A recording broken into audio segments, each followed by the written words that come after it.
I'm as mad as hell, and I'm not going to take this anymore! Information influences our capabilities, our opportunities, our interests, and our potential. But we are not in control of this information and are influenced by those who control it. Open the pod bay doors, I'm sorry, Jeremy. I'm afraid I can't do that. A movement is underway to move these controls and influence to the user. What is possible when we are connected and in control?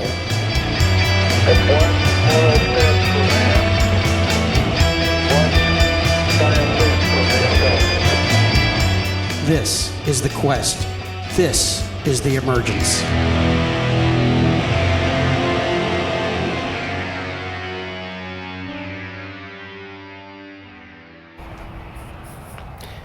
Welcome to The Emergence, a podcast about asking the question, what is possible? We are connected and in control. This is J. Paul Duplantis, and this is what I'm gonna consider a freestyle episode, a kind of riffing on an idea. And I thought I would take advantage of a walk in my community in Avondale, Arizona, to talk about some ideas. And the main idea for today's episode, or ideas, are the ideas of information, awareness, and context. And really it boils down to experiences, because what is information other than experiences? We consume, we create, and we share. So that's pretty much the principles of everything that we see and hear are just experiences. John Dewey, who was a popular educator and philosopher, would talk about personalizing these experiences for education, which I do think is important. And the reason for this podcast is I believe that we're losing an opportunity, the potential to really tap into grabbing these experiences and contextualize them for ourselves as individuals, as opposed to what everybody else sees. And this whole notion of how pretty much we'll search and browsing and social is set up, a lot of it has to do with the popularity of these experiences that are collected and shared. And it just seems like there's a lost opportunity to really dig into what matters to us most and what can help us grow and become more.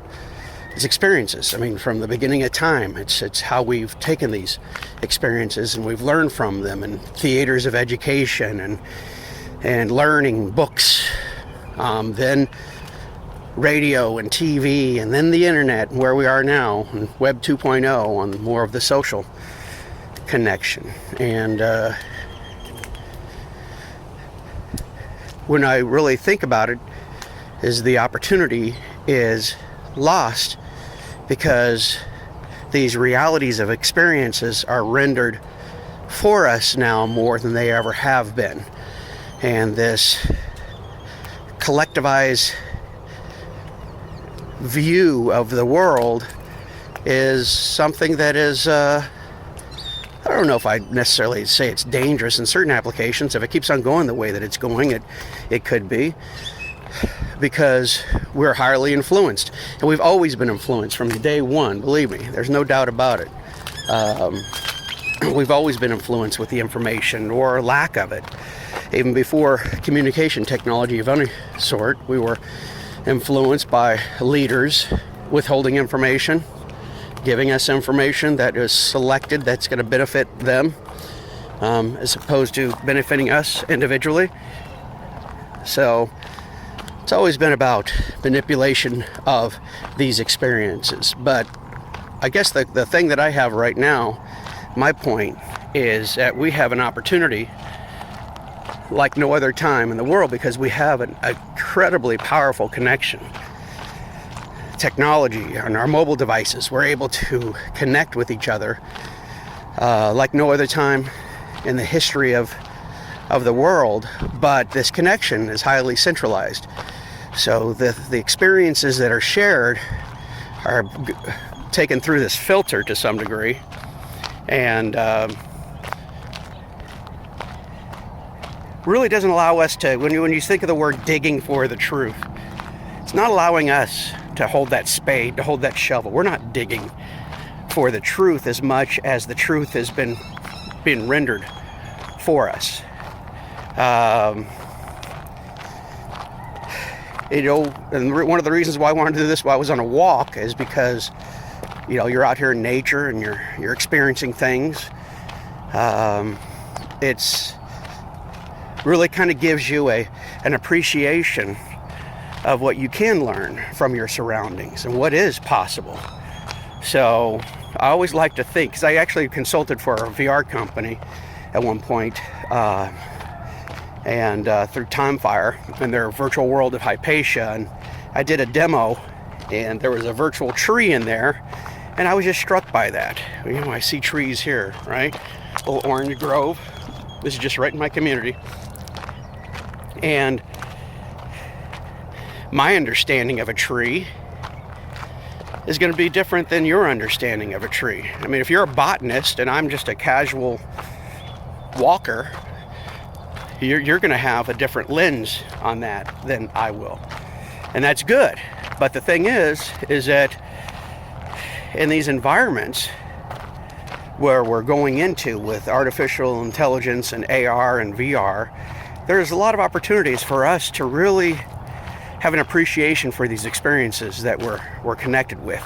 Something as simple as a tree, where we could layer on other people's context of what they know, and it could show in our view.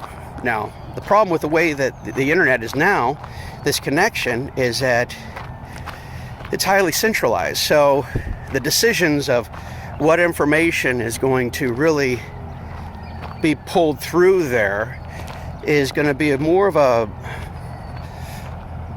the work of the collective view than your individual view, because we don't really have those tools to be able to dig, to find the person that has knowledge of a tree that would really resonate with us, that would want to make us learn more about it.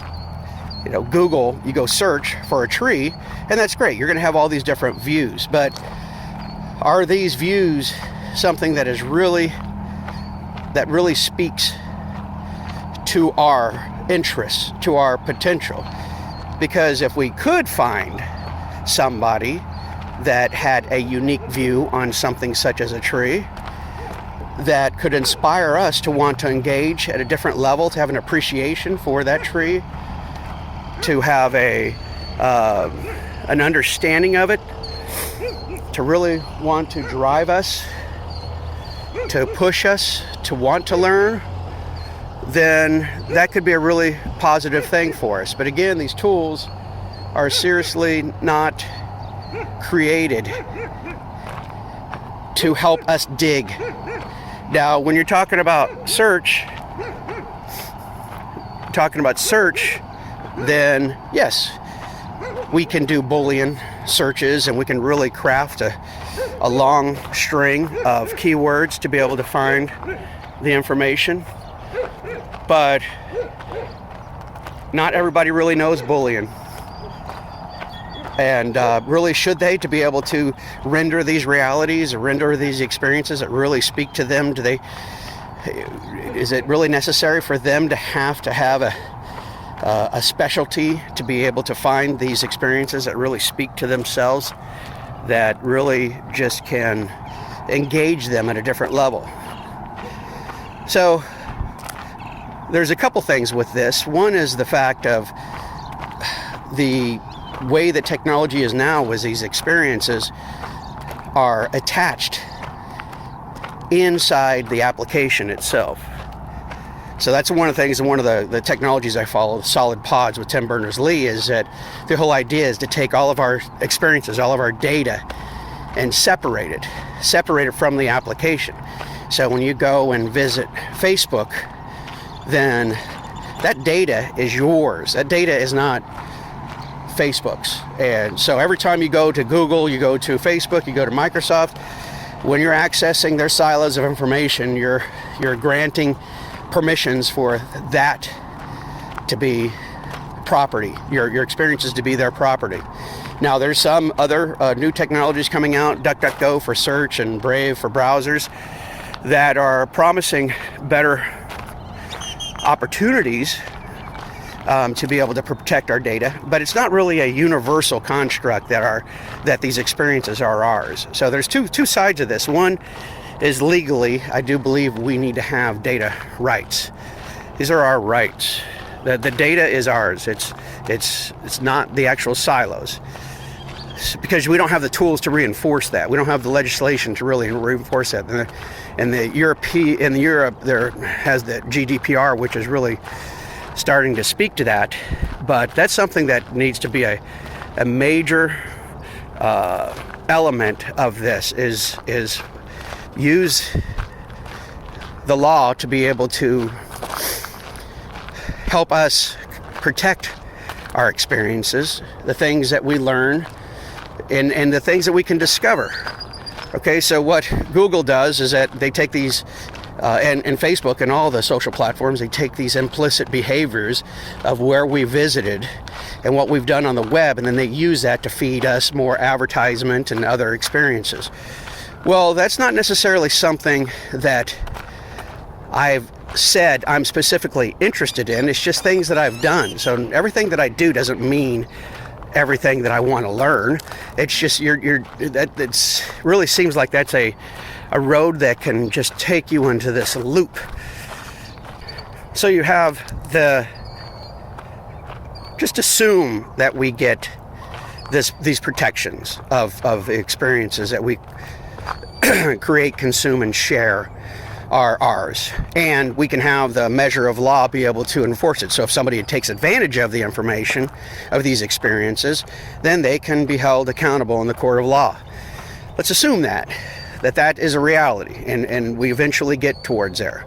Then let's assume that we can have a separation of our data and the application, so that everything, whether it's our Fitbit, our Nest thermometer, thermostat, or any IoT devices that we're operating, or anything that we're doing on the web, is ours.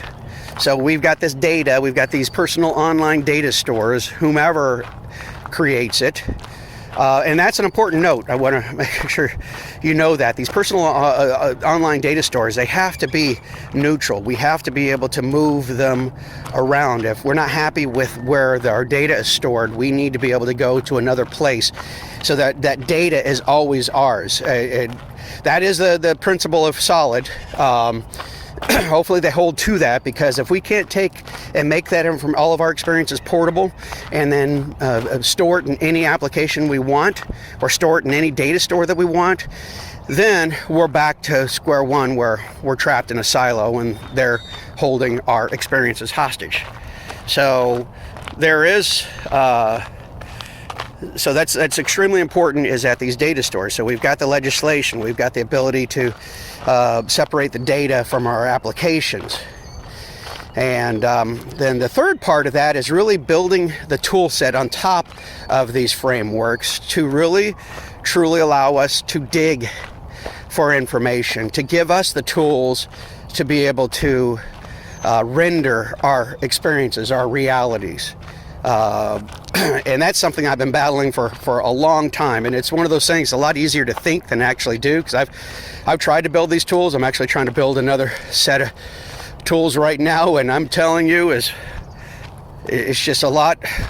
It's just, for me, it's very difficult because I'm so personalized with it. I'm so into it and studying it, and so the point is, there's going to be great people out there that are going to build these, and it's tough, because you want to be able to build a tool set that allows people to have the freedom and the flexibility to render, but you don't want to make it get so complicated that they're not going to do it. It's a nuanced thing, and it is tough. But here's the thing. One of the reasons I don't think these have really been built, because we don't have the framework, we don't have the protections, we don't have the legal framework to where if somebody does take our information, we can sue them. And because we haven't declared data rights as an individual right, which we should. I think it's just like a human right, our data, our experiences, because in the past, we haven't had to worry about that, and the 19th century, 18th century, 20th century, we really haven't had to worry about our data being able to be sold, not to this scale at all.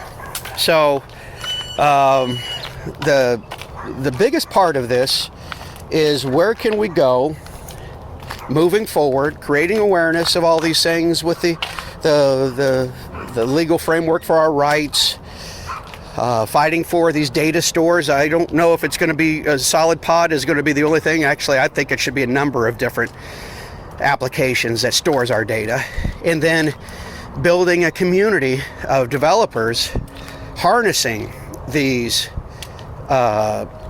technologies to give us the tools to help us render our information, create awareness of what's around us, and provide the context, not based off of popularity.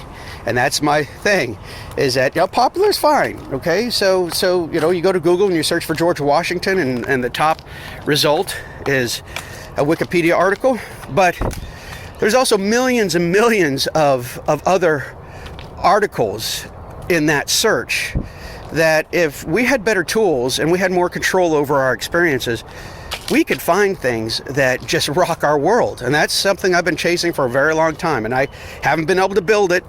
I've talked about it enough. Ask anybody that knows me. I've been fixated on it, but and the thing is, with the oncoming onslaught of VR and AR and AI, what could we do? So when we search for something and we have the tools to really dig, and my example of the tree earlier is that it sounds kind of silly that a tree? How interesting is that? Well, you get a kid that's in high school that's graduating, and maybe they find an experience that somebody else on the other side of the world was able to explain the essence of a tree, or the purpose of having an environment to help that tree grow, really to get them at a core level, for them to be able to relate to the significance of that tree, or anything around you, really, for that matter, any information. But it's right now the views of that tree is based on popularity. It's based off of what everybody else thinks. So my thoughts on this: we build these tools to really dig into all these other experiences that are on this planet Earth, and tune those to really what captivates us, what interests us. And then when you build that framework, you build these tools, they're allowing us to dig for the truth and dig for the things that interest us. Then this connection could be a healthier connection for society in general. And that's where it gets to, is when we build these tools like this, where and one of the big things that I argue for is the notion of labor, and what these dual tools could allow for opportunities for people that normally would not have opportunities. Okay, so you think of people on welfare, you think of people that are have conditions to where they're not able to be contributors in the workplace.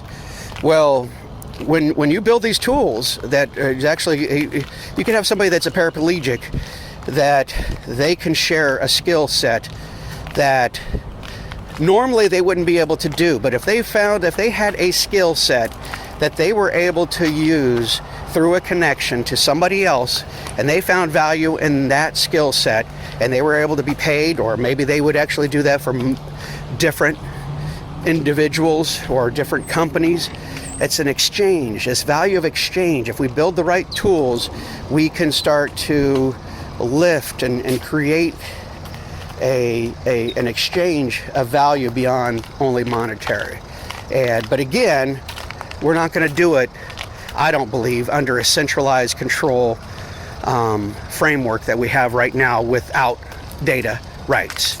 So that's pretty much what I wanted to talk about: information, awareness, and context, and the tool set and how we get there. It's as I start to engage with other people and interview them or talk to them, have a dialogue with them on my podcast here, The Emergence. Hopefully I'm going to be able to learn some new things from them, and they can give me their opinions, and we can all learn together. But that's basically the framework is what can we do to be able to create awareness of data protections, separating our data from the application. You know, whenever we go to Google, whenever we go to Facebook, we go to Twitter, Instagram, that's our data. It's not their data. And then building that tool set on top of it to help us dig for the truth as individuals, not as a mass of people.